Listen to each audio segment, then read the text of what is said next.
Channel 10. Yo. Yo. Okay, we're back once again, the Channel 10 podcast. Back for another week. How's it going, man? How's everything?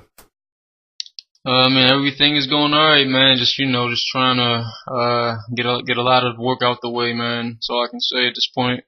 Yeah, man. It's like sometimes life is crazy. We have to do a lot of things, but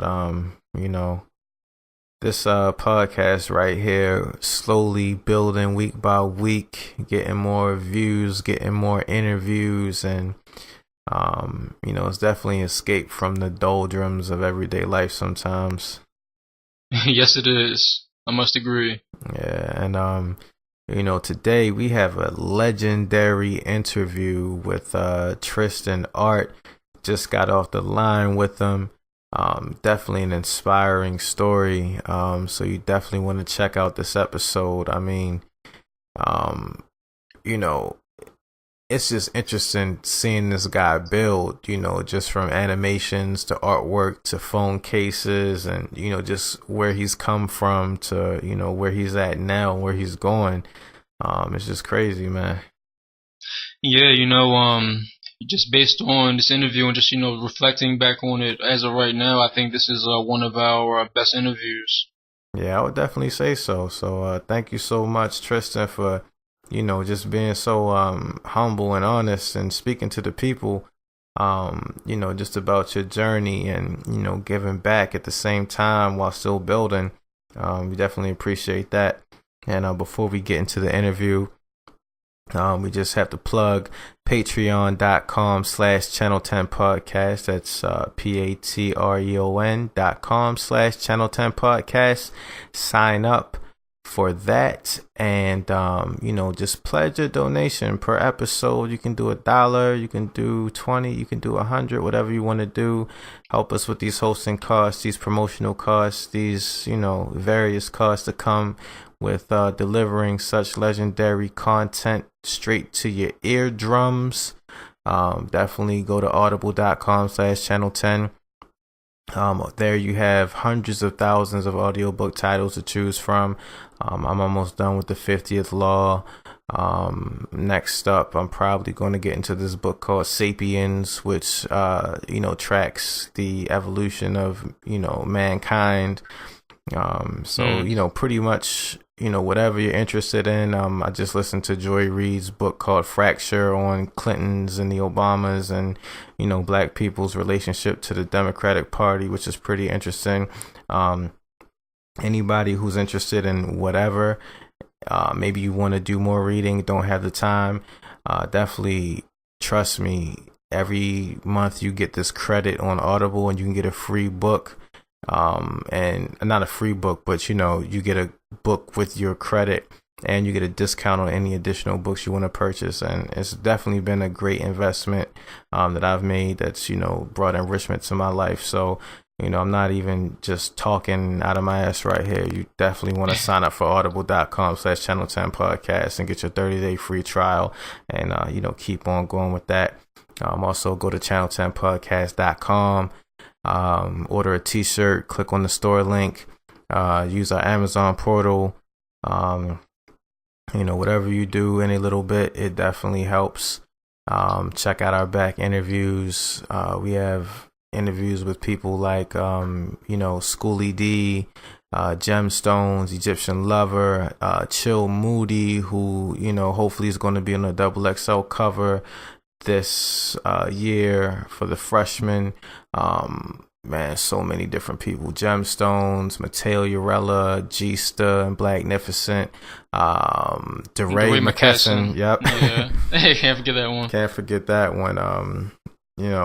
Just so many people now. Tristan Art, so check that out. Subscribe on iTunes, leave us a comment, like the Facebook page, everything you need.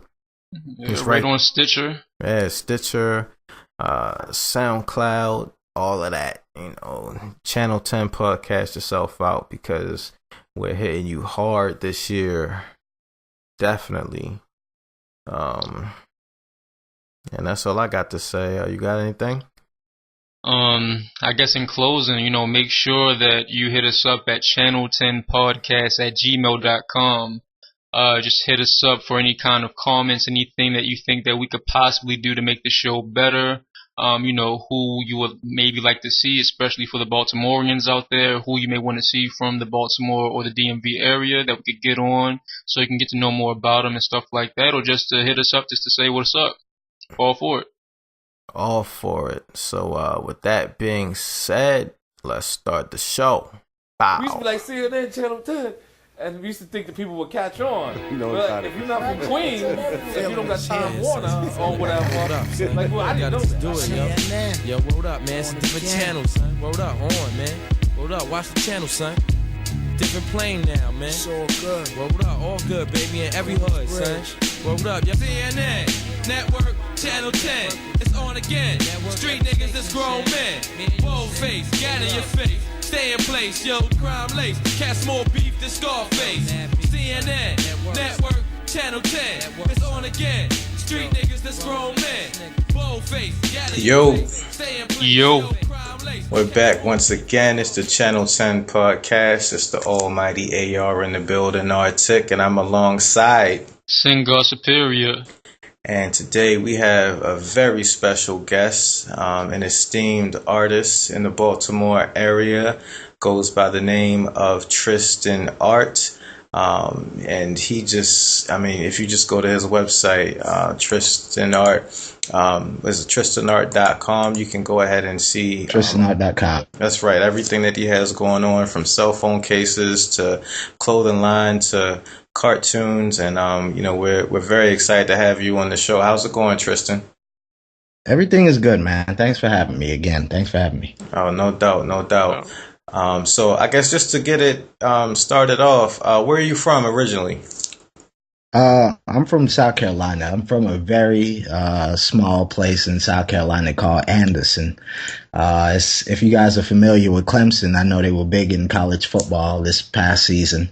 It's about 10 to 15 minutes, give or take, away from Clemson. So I'm from a very small area in South Carolina called Anderson. Okay. And what was it like growing up there? Well, honestly, there was limited things to do, and I'm being very nice when I say limited things to do. There was actually nothing to do. But the guys that I kept around me, we made the best out of that situation, and there weren't things to do. Luckily, I left after high school, but because in high school, you're able to be entertained by not doing much. You go to a football game here, there, you play sports. You really, your attention doesn't require much when you're in high school. So, me being in high school, it helped me get through that area. And like I said, we made the best out of the little bit that we had to do there. Okay. Now, was it like a diverse type of area, or were there a lot of black people? Definitely, that area could be very rough. If you're from this side, that side may not like you, vice versa.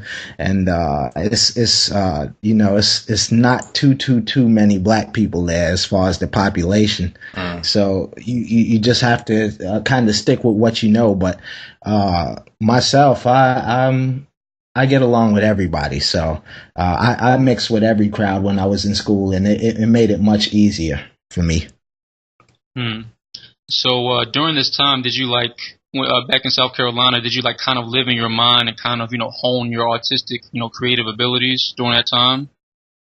Well, during high school, middle school, high school, I was in a lot of art programs. I was in not just like cartoons alone and drawing. I used to be in drama and things like that.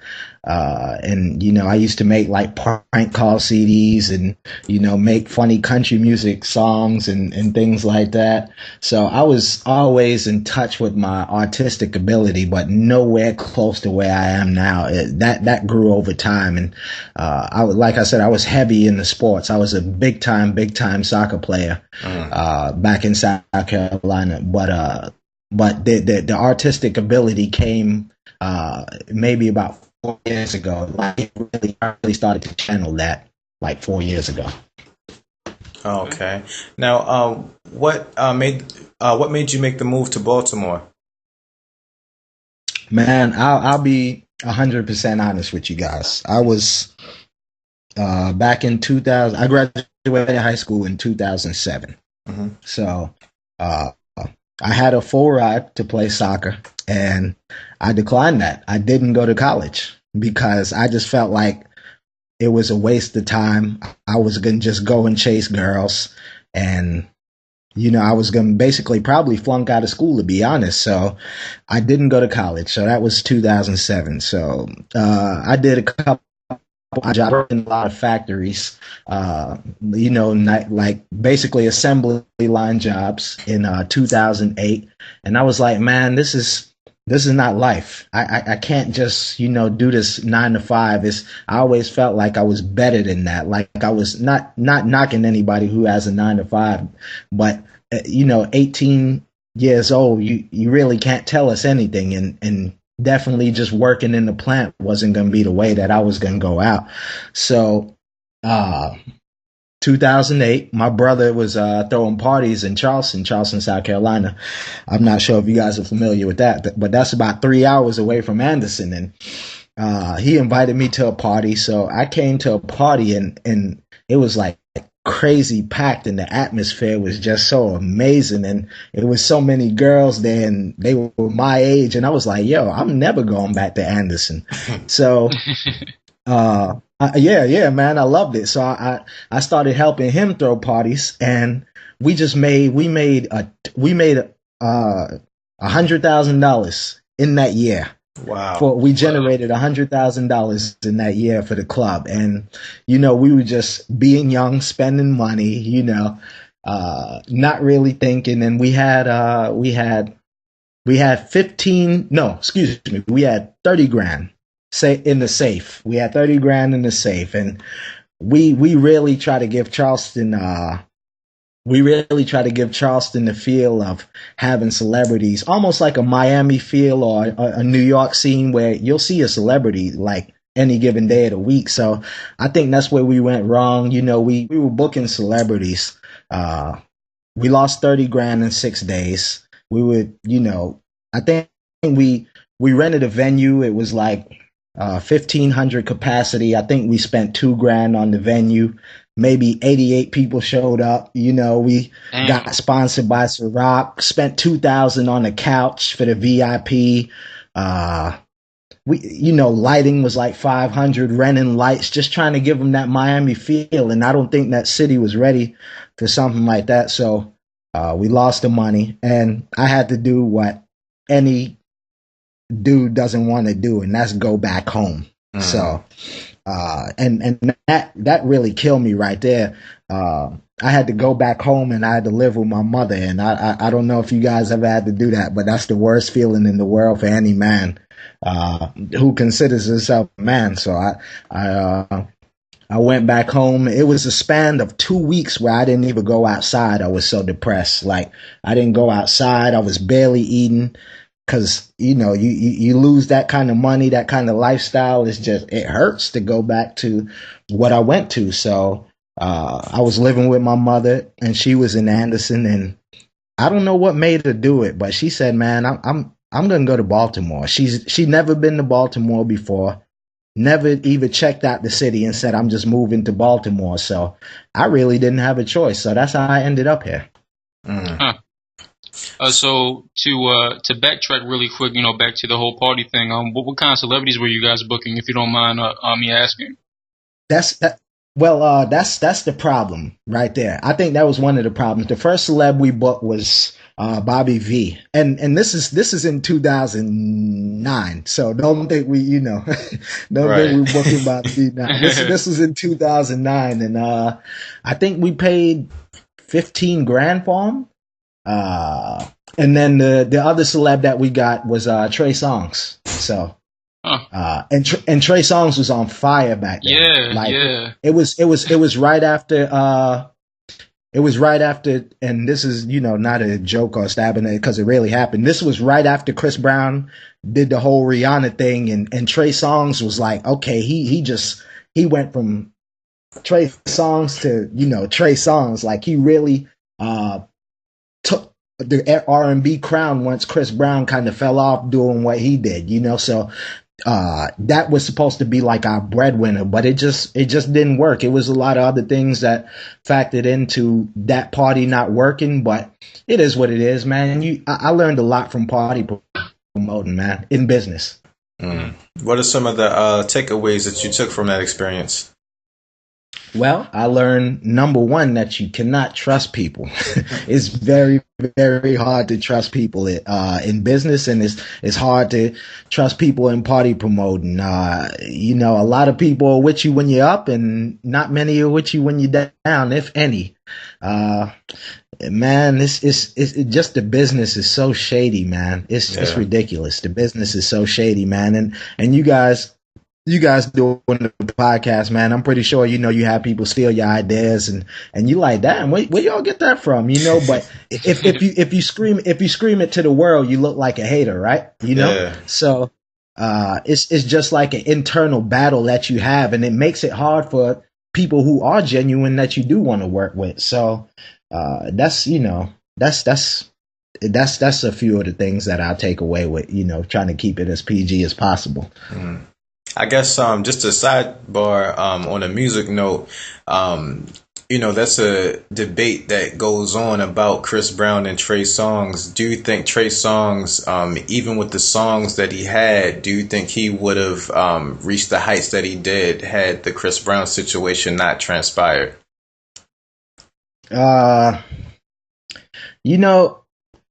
kind of tough, but it's like these artists have like a 3-year window. Like, of course, you got your people, your legends who are going to be around, your Jay-Z's, your Nas, people like that. They're going to be around forever, but you got to think, maybe 2 or 3 years ago, you couldn't tell people that 2 Chainz was the best rapper, Now Future has his chance at, being on top of the game, and the minute somebody else comes along, it's like people are tired of Future eventually, and the same thing is with R&B, because you look August Alsina a couple years ago, he was like America's heartthrob, or black females, he was their America's heartthrob, and then this Bryson Tiller guy comes along, and it's like, oh well, we're tired of him. It's like we don't let 2 people be great at once. Yeah. It's like you have to be. It's only one that could be great at a time, and that's weird in our community, and it shouldn't be like that because we have so much talent, and I think that's part of the reason why we take advantage of it. So, and I guess we'll talk about it later. Your build and progression to, I guess, kind of not be in that situation with everything that you're doing. But coming to Baltimore initially, what effect did it have on you? Man, originally I wasn't a fan of it because, first of all, I love the South. And I was so stuck in my ways as far as living in the South, and I just got kind of comfortable with the pace of living. So I had to adjust to the pace of living. I had to adjust to the people. I had to adjust to the females. I didn't know anybody, and it's not like being 16 and moving where you're going to be in school interacting with 200, 300, 400 people a day. It's like when you're 19, 20, there is no school. So you come in here and you may meet like 2 or 3 people a day, So I had to get adjusted to their way of life and still maintain who I was without changing, to try to be this Baltimore native. I'm still a guy I was down south. I just happened to be in another city. But I wasn't a fan of it. What are some of the first things that you jumped into once you got here? Man, the first thing I tried to do was get a job. That's the first thing I tried to do is get a job. I know I said, because I was going to build my money back up and try to go for another business venture. So, I applied for odd jobs like bowling alley. I applied for a job at Best Buy, I believe, Payless. It was the grocery store. I applied for everything, and I didn't get Now, I got one call back from a bowling alley. Didn't have a car. I walked 5 miles to the bowling alley and then 5 miles back. But when I walked 5 miles to the bowling alley to get there, I swear to you, man, I walked in there. As soon as I walked in there, the lady looked me up and down, top to bottom. She was like, yeah, this job not for you. So I didn't even get the interview. You know, it was just crazy, man. It's like I tried everything and nothing was going to work. So, or nothing did work. So I was like, man, I can't do this. But you did eventually get a job, right? Because I noticed on your Instagram account you posted a check from a job.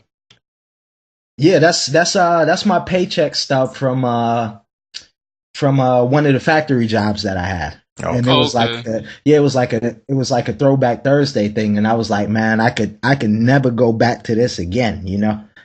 It was just a day. I still keep those paychecks. Keep those paychecks. As a matter of fact, at one of those jobs, two of my buddies from high school, they was like, yeah, man, we in this plant, we making $10 an hour, you know, and I'm thinking, oh, you know, coming out of high school, that seemed like pretty good money. So, you know, I jumped on that job. I went through a temp service and did everything I got in that job. And, I think I got my first paycheck and it was like 100 lower than theirs. And they was like, oh, that's because you had to pay for your uniform and the drug test and all that stuff.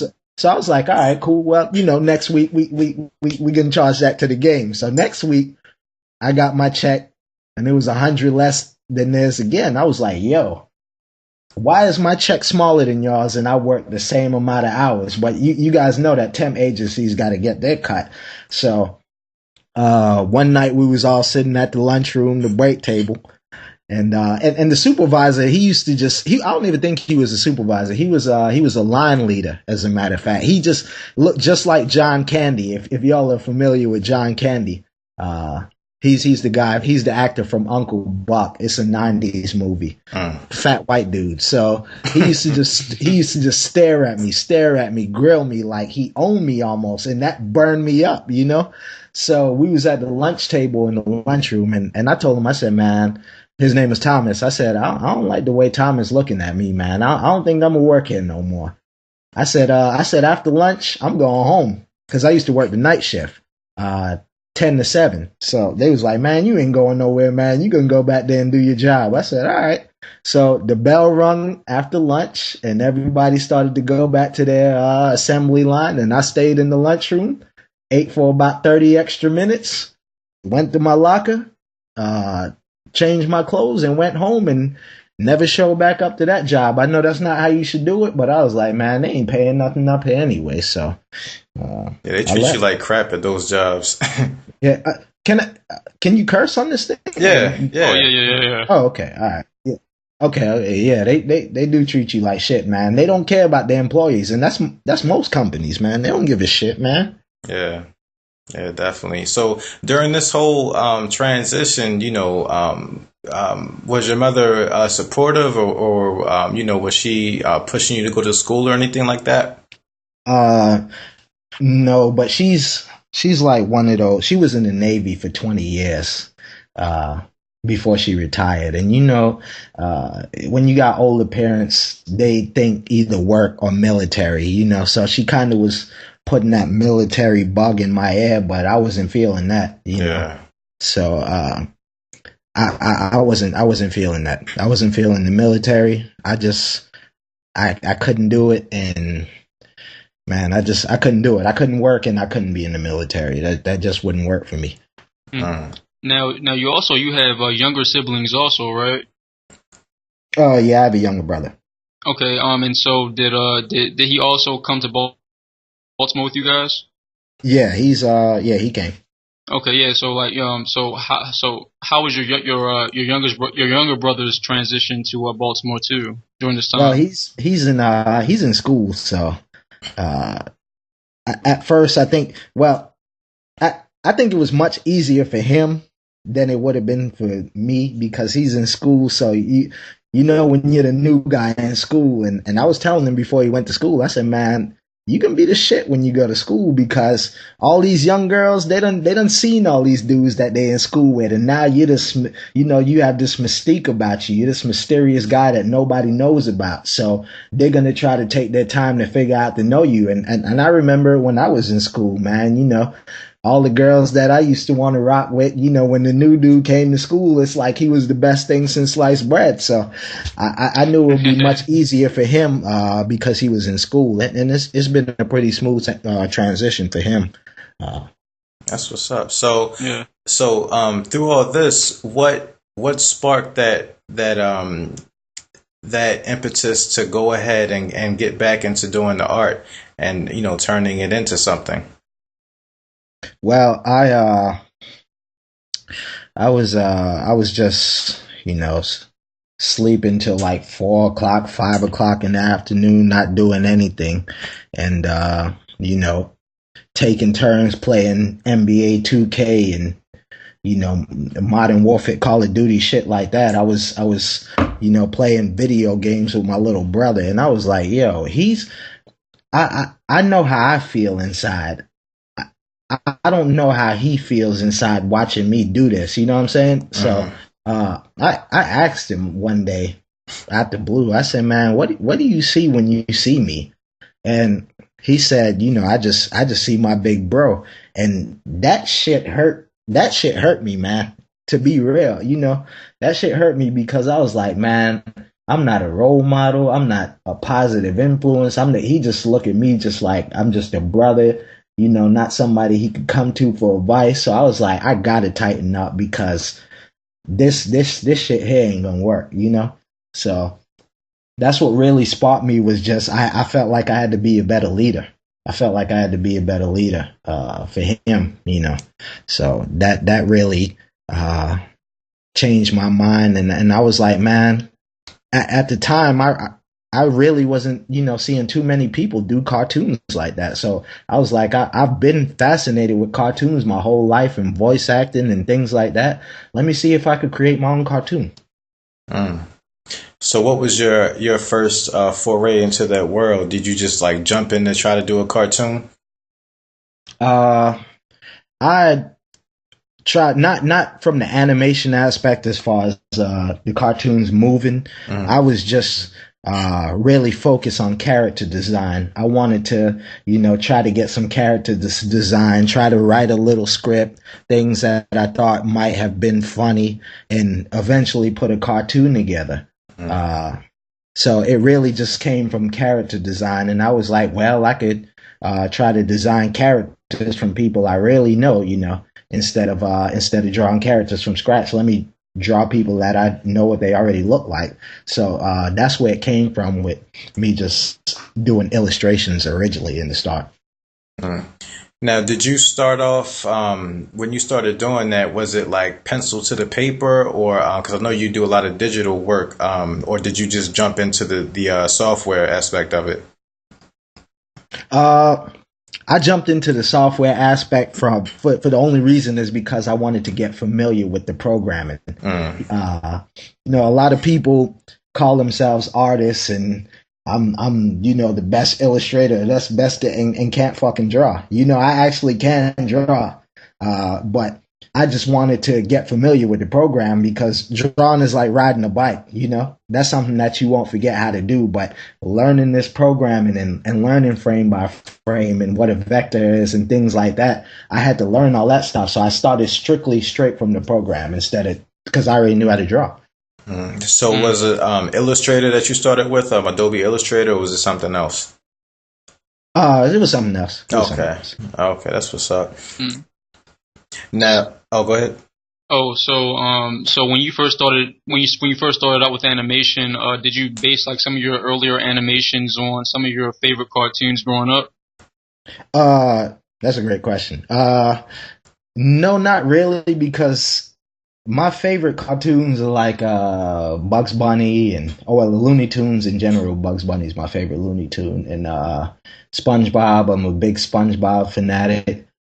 So it was just really, I really wanted to do like an adult cartoon, like closer to the lines of Family Guy and things like that. So I was working on humans, how to make humans funny, opposed to how to make animals funny, or Tom and Jerry. I love Tom and Jerry too. So yeah, I love them too.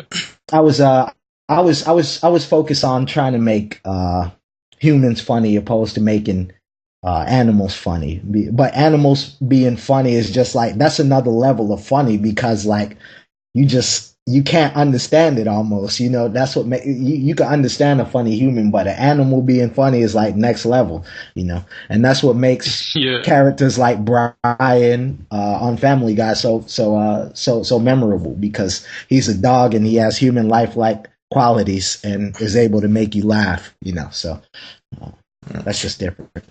Now, were you because like a lot of people, when they watch cartoons, they don't look at it that deeply. They just look at it and then it's gone. But it seems like you actually look into the characters and the way that they were designed and the thought behind them. Were you always like that?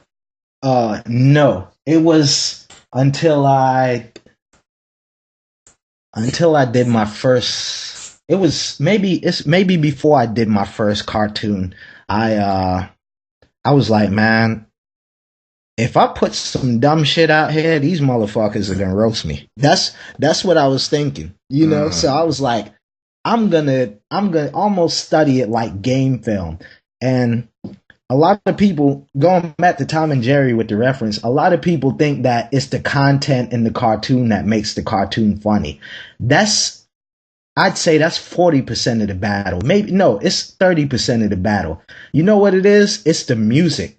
Because think about Tom and Jerry. There's not even no words in the cartoon. It's just the music captures the drama behind it. It makes it sad. It makes it, suspenseful. So I paid attention to the music. I paid attention to the camera angles. How long do they leave the camera on this? And it's usually like 3 to 5 seconds from changing camera angles, and just I paid attention to everything before I made my cartoon. And if you want to be great, you got to do things like that. Now, did you read anything during this time, or it was all just studying the source material? I'm more of a visual learner. I read, but it's like it has to be something deep. I can't read and learn. I just want to, I have to read something that really touch my soul. But if I'm learning, I'm more of a visual learner. Like, I could see someone do this, or I could watch someone do something and then be able to do it after them. But if you sit a book in front of me and tell me that I need this task complete, it's probably not going to get done. Now, all right. So to be fair, we're all around the same age, and so you just said that you're a SpongeBob fanatic, but you were still raised in that time where Nickelodeon, at least, you had cartoons like Hey Arnold and Doug and stuff like that. Yeah, that were a bit more, I guess I would say, a bit more thought provoking. And so, do you think unconsciously, somehow, some way, like you growing up in that period, may have had some type of influence on what you do now, animation wise? It definitely does, because even with it's a lot of hidden message behind in cartoons, and a lot of truth in them, and people don't realize that. But even something like Hey Arnold, like you said, one of the episodes that I do have on my YouTube channel is called A Lotto Fun, and it's basically where we win the lotto, and it shows how people change with money, because that really happens. Like, people may look at it from the outside and just think, oh yeah, it's funny, he dancing with strippers, he throwing money in the air, but it's always a deep message behind it. And every cartoon that I do, I try to put some kind of either hidden or subliminal message to let these kind of things do happen to people. So I definitely got that influence from watching a lot of cartoons growing up. And man, when I say I watch a lot of cartoons, I watched a lot of cartoons over my lifetime, man. Yeah, because like a lot of times, just being around kids now and seeing some of the things that they watch, it's just a bunch of screaming and just flashing, and it's like I can't even get a story from it. So, so I checked out some of the episodes that you have up on your YouTube, and even though it's more adult oriented, I appreciate the story in it, and some of the things like we were just talking before you got on the line.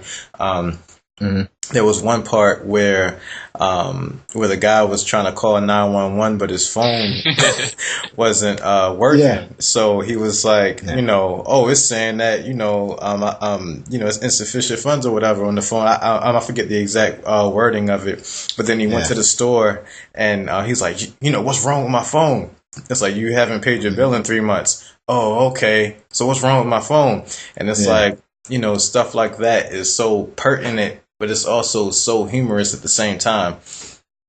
Yeah. It's because when I watch or when people watch my cartoons, I want girls to say, yeah, girl, that happened to me the other day. Whether it's me screaming or asking the girl for her number, and then when she rejects me, he calls her ugly and F this, F that, or whether it's, the dude acting like his phone ain't supposed to be cut off. I want dudes to say, man, I know somebody just like him, or, I try to make it as relatable as possible, the closest thing to what we know as possible, because, I watch, there's not too many black cartoons out there anyway. The only two I could think of off the top, or the Cleveland Show, which is some bullshit. And then the Boondocks, which is like extremely cool. Like, I don't know no fucking badass kids like those two, so I try to make mine as close to, black as possible without degrading the race at the same time. Cause, I wouldn't want to do that either. Right. Yeah, and even like certain parts of your cartoon, is your animation is like pretty subtle too, especially when and I can kind of see like parallels between like your real life and what you put in some of your animation. So like that one scene on one of your episodes where like you I think you kind of take like from Friday a little bit. You and your friend are talking about getting a job and yeah. That was definitely a shout out to Friday. That was the Friday. Okay, yeah, that was pretty dope. Yeah, man. I look at it like this, man. All the people that do voices on my their family, like bro, that's the dude. Hold on, it's breaking up now. Really, my real, it's just like him. So, hello. Tristan, yeah, you hear me? Hello. Mm-hmm. Yeah. Hold on. It looks like the connection got fuzzy again. Check. Hello. All right. I'm here. Okay. You said, I'm sorry. Can you take it back to all the people who do voices? Okay, I got you. Did we lose the other dude or he? Oh, I'm here. Okay, all right. All right. So yeah, I was saying, all the people on all the voice actors on the cartoon, I know them personally. Those are the real faces of people that I know, with the exception of a few characters, and they do the voiceovers. The dude on the stoop from the Friday reference that you talking about, that's my real brother. And, he did the voice and I always told them, look, man, we gonna crack jokes on this cartoon, but I'm gonna get it the worst, cause I don't want anybody to feel like I'm cracking on them and I don't make jokes on myself. So I take a lot of real shit that happened to me and put it in the cartoon and just try to make light out of things that happened to me that may have not been great. So, it just, I try to find humor out of things that happen to me, opposed to moping all the time, man. You have, some of the things that you say, even that perspective of looking at life, is kind of the way that comedians, kind of look at things. And, I was wondering, have you ever tried your hand at comedy? Well, it's crazy because like I was saying, back then, I was giving the backstory. I originally, thought about doing comedy, and I remember, I wrote like a stand-up session. I'm not sure how long it would have been. I may have had like 4 solid jokes, and that's with plugging in when the crowd was supposed to laugh, and I was supposed to do like an amateur night. It never fell through, but man, my little brother, he saw it and he was like, man, these jokes suck. And kids are brutally honest, but he didn't get it. Those were jokes for adults. And Eddie Murphy, he's like a big influence on my life. So I used to watch a lot of Eddie Murphy, but I'm a very humorous guy. If once people get to know me, it's a lot of humor. That's what's up. Now I feel like we jumped ahead a little bit. You came to prominence doing the iPhone cases for celebs that popped off. So how did that come about? Okay, well, like I was telling you guys, I was already doing illustrations, and people think that I just like jumped into, okay, I did a case for Nicki, and that was like, oh shit, it just took off. That's not the way it happened. I was already doing illustrations. I started to build a little name on Instagram from doing illustrations and things of that nature, and I had already designed for DJ Clue. I did. You guys are familiar with Clue, right? Yeah, of course. Yeah. Okay, yeah. So I did the mixtape cover for DJ Clue, and I was really starting to burn up. But I was like, man, people can get tired of me just doing illustrations for people. And I was so frustrated. I was just riding through the city in New York City with my brother Jay, the one that's in the cartoon on the stoop. And we were just riding through the city, and I was basically like just going on a rant about how I have to do something because this is not gonna last. Especially with everybody wanting to be an illustrator. It's almost like rappers now. Like every day there's a new rapper, every day there's a new illustrator. So I was telling him about it, and there happened to be like a blank cell phone case in the cup holder, and he picked it up. He said, man, you ought to put your designs on this. And at the time, nobody was doing that. Like I said, I've been doing this for 4 years. At the time, nobody was doing it. So I was like, man, that's a great idea. So my brother told me I should do it. And I'm the one who made it happen, man. From there with Nicki, you want the story on Nicki, or just because that was the first celeb who got a case? Or yeah, tell us the story. Okay. So with Nicki, I probably had been doing cases for, I'd say 2 or 3 months, and a girl that was a friend of mine, she was associated with somebody in Nicki's camp. It's like 50 of those motherfuckers, so I don't know which one it was.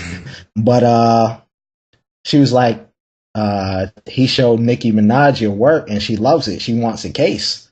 And I was like, whatever. I blew it off because I thought it was some bullshit. I don't expect Nicki to know who I am. So, not at that time anyway. So I was like, yeah, okay, whatever. She was like, I'm going to get all the info to you later. So then she started sending me pics and said, Nicki likes these colors, Pink Friday, things like that. And I was like, okay, well, I'm going to design it, but I don't expect nothing to happen out of this. So, then she sent me the address, and SB at the time, Nicki was dating Scaff.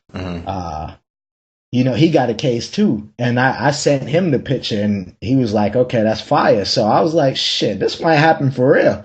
So after I sent it off, maybe a month went by, and then Nicki was on the Breakfast Club, and she had the case, and I was like, "Oh shit, all right, this is a big deal." That's what's up. So after that, I guess you things kind of skyrocketed from there. So who was your next celeb from Nicki? Damn.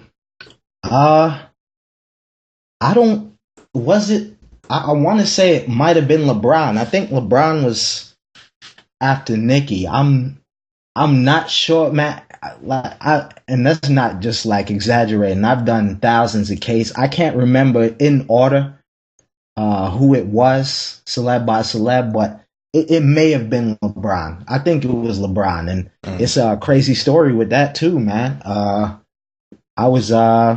did a case for a lady in Miami, and I did a case for her and her son, and I was looking at her son's, I was just, browsing through a page, creeping, and I was looking at her son's basketball picture because she posted a picture of her son and was like, yeah, here are all my boys, and And I was like, damn, that kid right there looked like Bronny. That's LeBron Jr.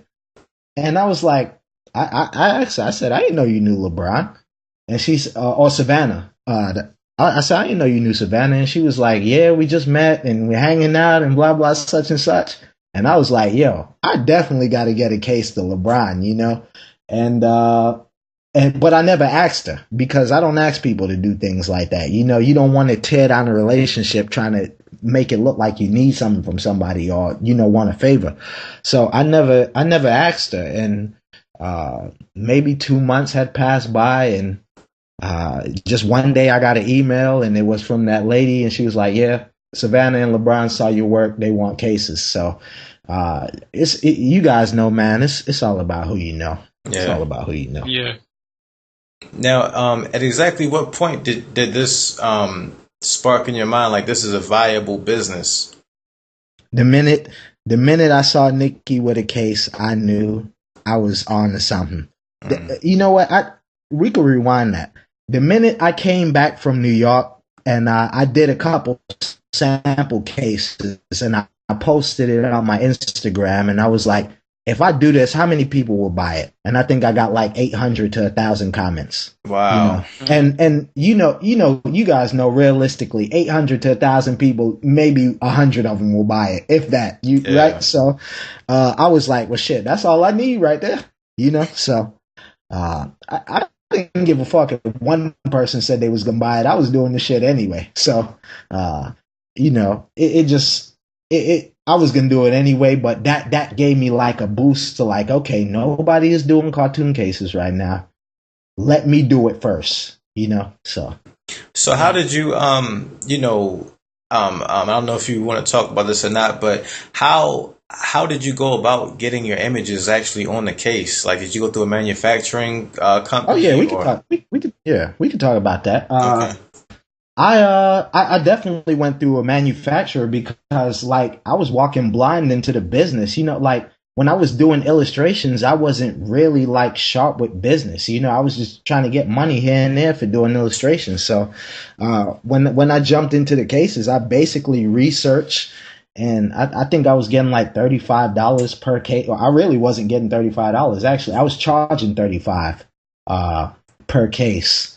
And then I think the manufacturer was getting like 20 per case. And then after shipping, I may have been getting like $10 off each case, you know? So, but I just wanted to do it. I was so hungry to do it, you know? So, I definitely went through a manufacturer in the start, but, if you guys ever run a business, you know that the middleman is the one who gets the cake, so you got to cut them out eventually. Yeah. But in the start, I did go through a manufacturer. That's what it is. I didn't have the money for the machine. I had $150 when I started. So. So after you these phone cases blow up, you know, you have Nicki and LeBron under your belt. How is the demand after that, and how much like are you working around the clock to like get these things shipped out and just like to get illustrations out? Period. Yeah, it's like nobody wants to stamp your shit until they see somebody else with it, right? Like, This is the Channel 10 podcast, but if you had Drake on your shit tomorrow, oh my God, I gotta tune into the chat. You know what I'm saying? So, yeah. The demand went up so much more when they saw Nicki with it. It was like I was able to go from doing $35 cases to doing $100 cases because I knew realistically if I kept doing cases at 35, it wasn't going to do anything but burn me out, and I still wasn't going to be getting paid. So I realistically had to work smarter, not harder. But I do grind. I take my time on each case. I don't put bullshit out there. So you know, the demand definitely became higher once certain people started to have it, and I just really was able to feed off of that energy and raise my price in order to give it to the people who really wanted it. So once you go ahead. Oh, wait, well, so how many hours do you think you were working a day up to that point to get everything shipped out? Man, I'd say probably 16, 17 hours a day. Wow. Yeah. I was really like getting it in. Really getting it in. Now, learning from your experience doing the party promotion thing, and I guess having a grip of money and then investing it in a way that didn't work out. Now that you start to get more money, how did you go about researching and figuring out where to put the money in to expand your business? Well, I knew for sure I wasn't doing any more parties. I really wanted to look into things that people needed more than things that they wanted. So that's what made me really want to be much, besides losing it all, that made me want to be smarter with my money. And until I made people feel like they need the case more than it's a want, but I make them feel like they need it, and that's how I try to play with my money. And as far as with animation, that's like having a trade. That's like being a plumber or being a barber. You could do that forever, once you teach yourself animation. So a lot of people think the bulk of my money comes from cases. It comes from animation, so and I do get my fair share from cases, because it's not like I don't do any cases, but I just wanted to focus on what's going to get like the big checks, opposed to working. If I'm going to work this amount of hours a day, this is what I want to see in return, opposed to, feeling like I'm working all day for, a couple $100 or, maxing out on 1,000 or 2,000, So. Right. So from like an entrepreneurial standpoint, once you started to bring in some money, did was your focus like, okay, let me figure out how to upgrade everything, cut out the middleman, and how to do all that. So like, what was your process with that? Yeah, I couldn't get a good deal through the manufacturer. Like I said, it was like $20 per case. And that's unreal, especially considering how many, every 5 cases I was doing, they was getting $100, and I was getting like 60. So it was like this is not gonna work. All they're doing is printing. I got to design, I got to do the layout, I got to ship, and they're charging me to ship it to me. So I was like, I got to see what kind of machinery I need, even with the clothes. If you guys been on my website, so you've seen a little bit of the clothes. Yeah. I was with the clothes. I went through a company the first time, and I think I paid $550 for 25 shirts. I was like, this shit is ridiculous. Yeah. I barely broke even with doing those shirts. They didn't even let me separate it between men's and women, so I had to get 25 men's shirts, give the girls all the smalls. It was like a disaster. So I said, man, what machinery do I need so I could cut all these people out and start to see a return? And I got smarter as the years went by and got the things that I needed, so I didn't have to deal with the middleman. So, once you, it sounds like you pretty much kind of built your own factory almost. It's very, very small time, but I have everything I need, and I can't complain. So do you have people working for you now? Besides the PR, I do not have anybody else. Okay. And, it's not that bad of a deal. Like, a shirt takes 8 seconds to make a shirt, and, a case is 30 seconds to actually do the actual printing on the case. And, I don't mind, like I say, I don't mind doing the work. Eventually I am going to pull people on and work for me, but they're not going to be able to tell me, oh man, you never had to do, I already did it. So, I'll be able to pull people on my team. I've spoken with investors and, did pitches like Shark Tank, and not the actual Shark Tank, but they have angel investors out here in Baltimore and things like that. but they just wanted too much of my company. You know, they want 49 and 50%. I can't give that up. So, I probably could have had a factory by now if I would have jumped on deals, but, there's certain deals I'll turn down, you know. I even had one guy come to me and he told me he was an investor. And I was like, all right, well, I'll hear you out. He said, put together a business plan. So I put together a business plan and, you know, highlighted all the things that I wanted to do in order to expand. And he was like, yeah, I was thinking more like, if you have a project that costs $200, I'll put in $100 and you put in 100 and we'll split it in half. I told that dude, I said, man, there's no project in the hundreds that I can't afford. I said, we got to start talking high thousands before, you know, I even may look for assistance, you know, but we're definitely not talking hundreds and making any deals on that. Mm.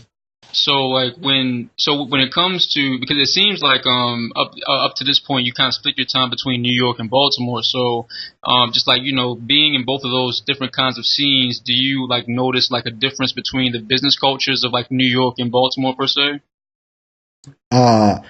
Well, I honestly could say I don't think there's nobody does business like New York. Like they have 1,000,001 hustles in New York. Yeah. They don't have a 1,000,001 hustles in Baltimore. Like I remember one time I was in New York, I was walking through Manhattan and out of nowhere it started raining and a motherfucker popped out with like 10 umbrellas and was selling them. I was like, yo, this shit is amazing. You know, it's not like that. It's not quite like that here. You know, I think Baltimore is a growing city, but, it's still up for grabs, you know? It's still up for grabs. Mm. So like, so you said that the bulk of your money comes from doing animations. Yeah. Now, what type of animations are you doing? I see that you do some things for some nonprofits and things of that nature. So can you talk about your animation business? Yeah. I do freelance 2D animation. I'm working on starting to do some 3D things, but right now it's more 2D work.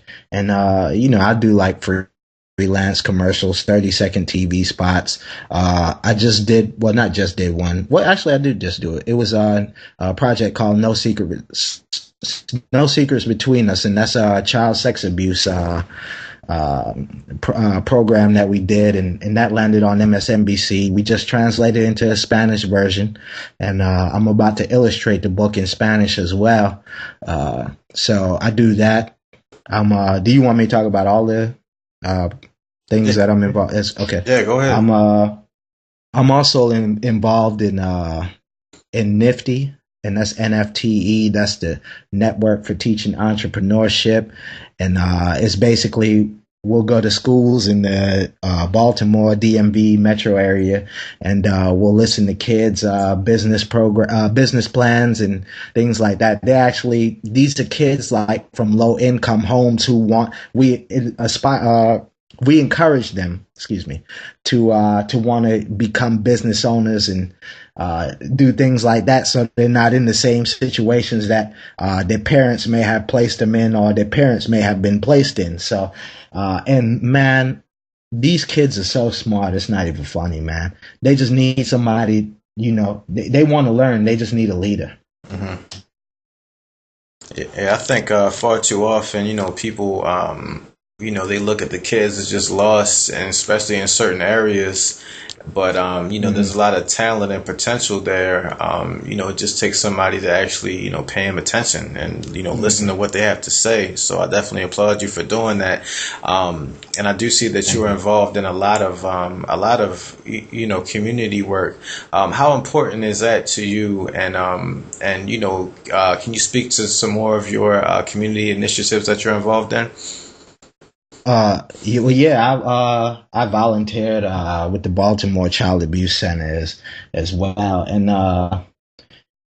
man, like with the nonprofit things and going to the schools and all that stuff, man, I'll be 100% honest. I don't get a dime from that. I don't get paid to do any of that stuff. Not the charity work. I just do it because I remember 10 years ago when I was in school and nobody was there to come to my school and talk to us and try to lead us down the show us to the light. So anytime I could use my voice or speak to some of these kids and man, when I walk into their class, I just see their eyes light up, man, because it's like, it's a big deal out here, and I honestly just want them to win, man, because there's so much potential.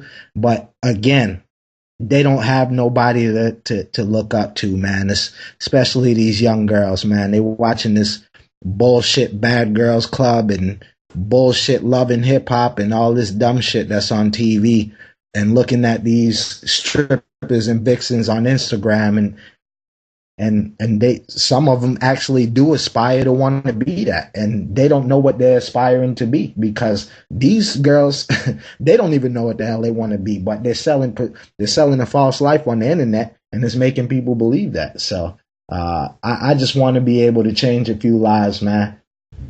That's what's up.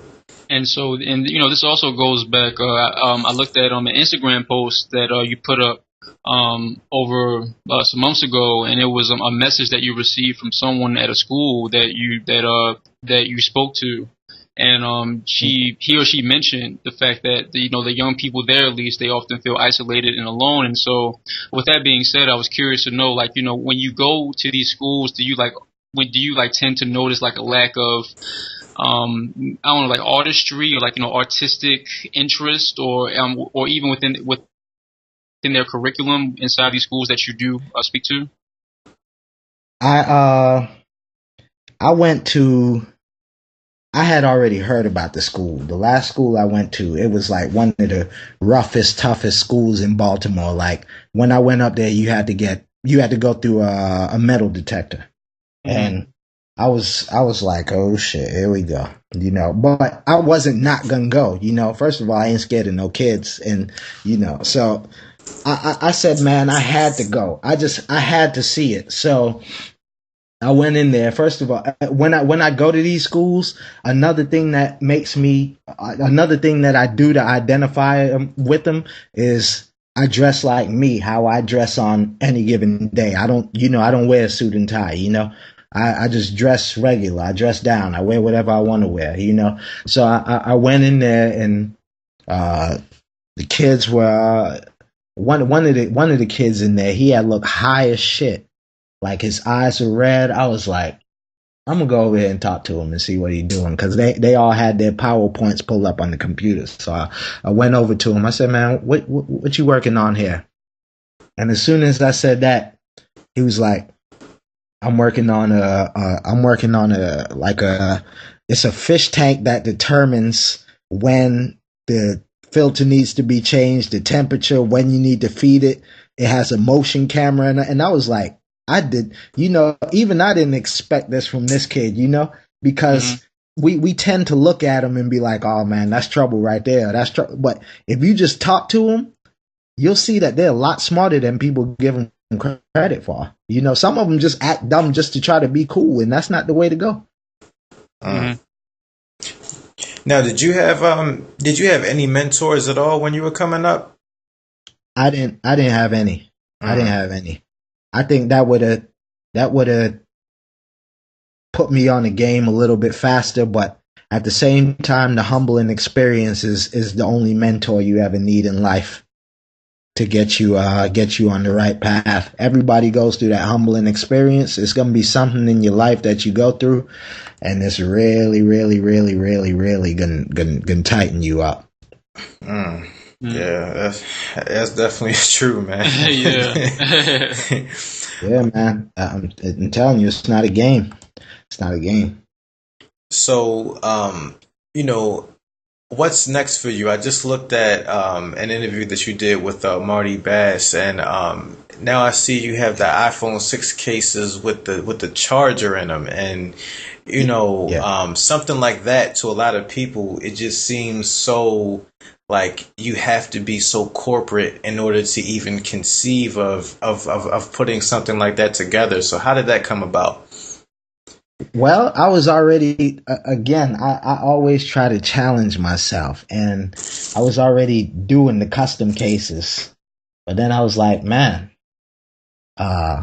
eventually people are going to start to do these custom cases. So what do I do to, outstep the competition or one up the competition? And I said, man, nobody got a custom case with a battery on the inside. So that's what made me do that. And I was like, well, I need something protective. I need something with a battery on the inside. I need, so I was able to hook up with a company who was able to give me a great deal on the battery packs, and I was able to make it happen. I tried one out for myself, and I was like, okay, public. So it's definitely a great thing for athletes. And that's the majority of people who buy it, because not only, even if it's not a picture, they may just get their logo on it, but it's just something different. So that's one of my moves. But my next move is what I hope my next move is to be. I haven't gotten the meeting yet, but it's to get a deal with the Orioles and with the Ravens.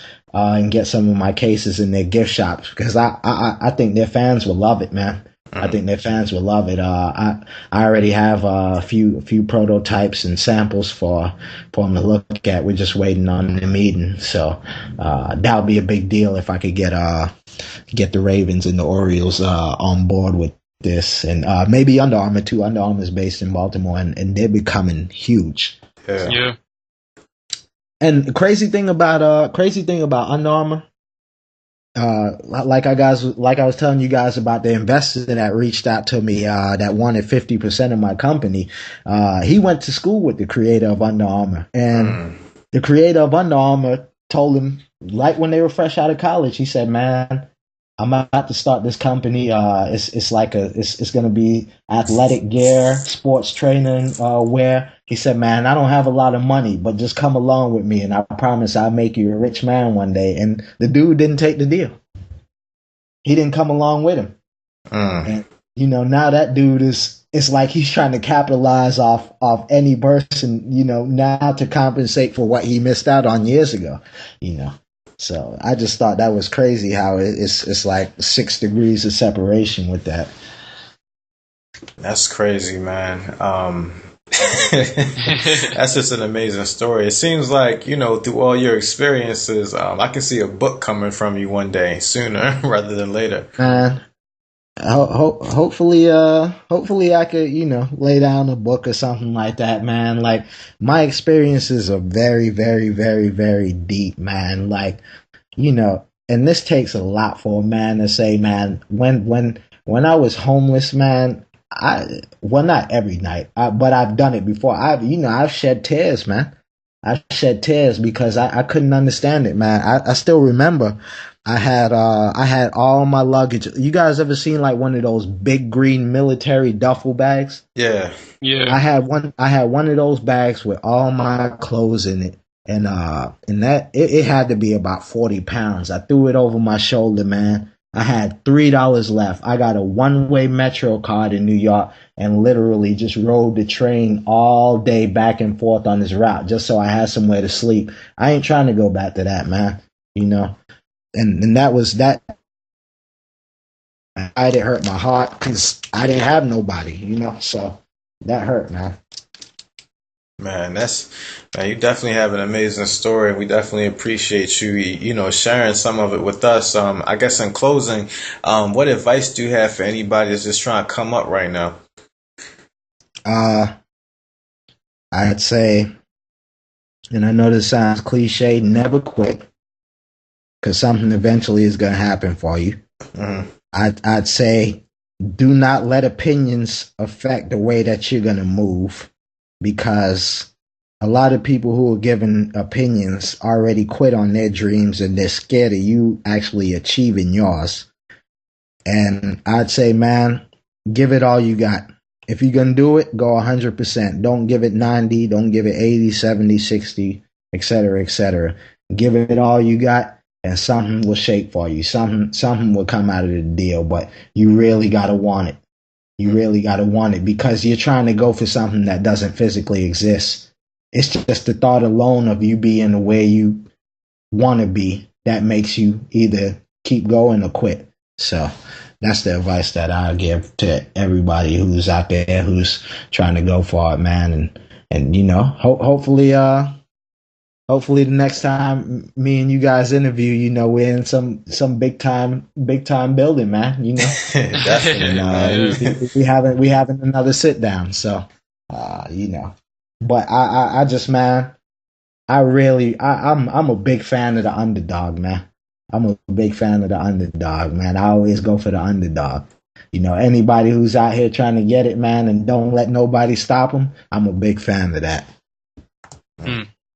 That's what's up, man. Well, we thank you so much for, you know, gracing our podcast. This is a legendary interview right here.